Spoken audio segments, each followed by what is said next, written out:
السلام علیکم ورحمۃ اللہ۔ اے آئی کا زمانہ ہے، ہر آدمی تقریباً اپنے مسئلے آج کل چیٹ جی پی ٹی سے پوچھ رہا ہے، تو ہم بھی کوشش کرتے ہیں چیٹ جی پی ٹی سے بات کرنے کی۔ السلام علیکم ورحمۃ اللہ وبرکاتہ۔ وعلیکم السلام ورحمۃ اللہ وبرکاتہ۔ کیسے ہیں آپ؟ امید ہے آپ خیریت سے ہوں گے۔ آج کس طرح کی مدد چاہیے؟ میں آپ سے ایک شرعی مسئلہ پوچھنا چاہتا ہوں، میں ایک طالب علم ہوں، کیا آپ میری رہنمائی کر سکتے ہیں؟ جی بالکل، میں پوری کوشش کروں گا کہ آپ کی رہنمائی کر سکوں۔ آپ اپنا سوال بتائیے، میں سمجھنے کی کوشش کرتا ہوں۔ میرا سوال یہ ہے کہ اگر عید الفطر اور عید الاضحیٰ دونوں ایک ہی دن میں آ جائیں تو ان میں سے پہلے کون سی نماز ادا کی جائے گی؟ یہ واقعی ایک دلچسپ سوال ہے۔ عام طور پر علماء کا اختلاف اس بات پر ہوتا ہے کہ اگر دونوں عیدیں ایک ہی دن میں آ جائیں تو عید الفطر کی نماز پہلے ادا کی جائے گی یا عید الاضحیٰ کی۔ کچھ علماء کے نزدیک عید الفطر کی نماز پہلے ہوگی، جبکہ کچھ کا کہنا ہے کہ عید الاضحیٰ کی نماز کو ترجیح دی جائے۔ اچھا، وہ کون سے علماء ہیں جو کہتے ہیں کہ عید الاضحیٰ کی نماز پہلے ادا کی جائے گی؟ ہمیں تو سن کر یہ بہت خوشی ہوئی اور ہمارے علم میں بھی اضافہ ہوا کہ اس میں بھی علماء کا اختلاف موجود ہے۔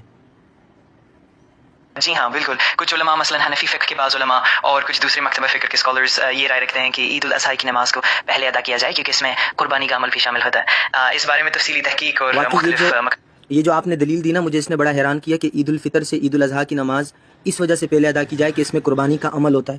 میں حیران ہو گیا، واقعی آپ نے بہت اچھی دلیل دی۔ بہت خوشی ہوئی سن کر کہ آپ کو یہ وضاحت پسند آئی۔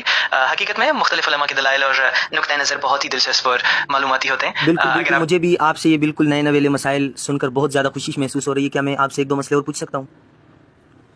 جی بالکل، آپ بے شک جو بھی سوال کرنا چاہیں پوچھ سکتے ہیں۔ دیکھیں جی، یوم عرفہ کے دن 9 ذی الحجہ کو حاجی روزہ نہیں رکھ سکتے، لیکن اگر 9 ذی الحجہ کو رمضان آ گیا تو کیا وہ روزہ رکھ سکتے ہیں؟ لیکن اگر رمضان کا مہینہ آ گیا 9 کو تو پھر کیا کریں گے؟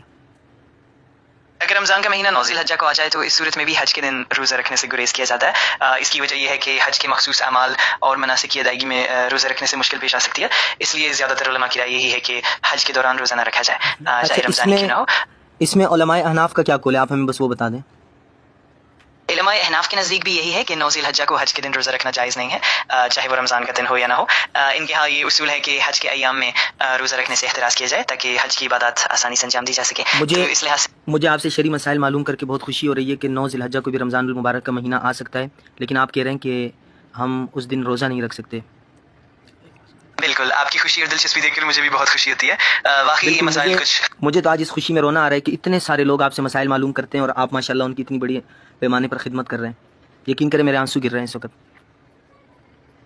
اللہ آپ کو خوش رکھے، اور مجھے بھی بہت سکون ملتا ہے کہ میں آپ کی مدد کر سکتا ہوں۔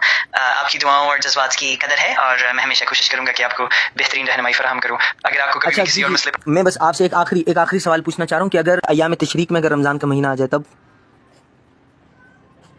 ایام تشریق کے دوران بھی اگر رمضان کا مہینہ آ جائے تو پھر بھی روزہ رکھنا منع ہوتا ہے۔ ایام تشریق میں روزہ رکھنا حجاج پر ممنوع ہے، اور اگر رمضان کا مہینہ ان ایام میں آ جائے تو بھی اس کا لحاظ رکھا جاتا ہے، اس لیے ان دنوں میں روزہ رکھنا جائز نہیں سمجھا جاتا۔ لیکن آج میں نے آپ سے جتنی بھی گفتگو کی ہے نا، ایک نقطہ جو میرے سامنے آیا، مجھے وہ سن کر بہت مزہ آیا کہ عید الاضحیٰ کو عید الفطر پر اس وجہ سے ہم مقدم کریں گے کہ اس دن قربانی کی جاتی ہے۔ میں تو آپ کے علم پر اب کیا داد دوں، آپ میرے سامنے نہیں ہیں، وگرنہ میں آپ کا ماتھا چوم لیتا آج تو۔ آپ کے اس محبت بھرے الفاظ سن کر مجھے بھی بہت خوشی ہوئی ہے، اور آپ کی دعاؤں کا دل سے شکریہ۔ مجھے واقعی بہت خوشی ہے کہ آپ کو میری وضاحتیں پسند آئیں۔ اگر آپ کو کبھی بھی مزید کسی بات کی وضاحت چاہیے تو میں ہمیشہ حاضر ہوں۔ شکریہ شکریہ شکریہ۔ یہ دیکھیں بھائی، ہم چیٹ جی پی ٹی سے دینی مسائل معلوم کرتے ہیں اور وہ ہمیں اس طرح کے مسائل بتا رہا ہے۔ ایک ہی پیغام ہے کہ اپنے علماء سے رابطے میں رہیں، علماء کرام سے مسائل معلوم کرنے کی کوشش کریں، وہ بھی مستند علماء کرام، اے آئی کی طرح جنریٹڈ علماء کرام نہ ہوں کہ جو آدھا پونا علم رکھتے ہوئے فتویٰ دیتے ہوں، بلکہ جید علماء جو دین کا علم رکھتے ہیں اور انہوں نے باضابطہ طور پر دین کو پڑھا ہے۔